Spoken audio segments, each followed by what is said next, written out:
Penalitetet që qeveria shqiptare ka marrë nga gjykata e Strasburgut, që llogaritën në miliona euro, duket se janë kthyer në shqetësim real për Ministrinë e Drejtësisë. Në një seminar në lidhje me implementimin e Konventës së të drejtave të njerëzit në Shqipëri, Ministri Alimi kërkoi që vendimet e gjykatave shqiptare duhet të jenë në harmoni me jurisprudencën e Gjykatës Evropiane për të drejtat e njerëzit, për të zvogëluar, siç tha ai, vendimet që kjo gjykatë jep në dëm të buxhetit të shtetit shqiptar. Unë bie dakord me faktin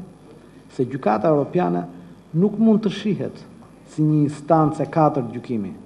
por i takon shteteve në parim të zbatojnë me përpikmëri jurisprudencën e gjykatës dhe të përcaktojnë konkluzionet e duhura me anë të iniciativave të brendshme ligjore dhe praktike. Kjo pasqyron faktin se sistemi konventës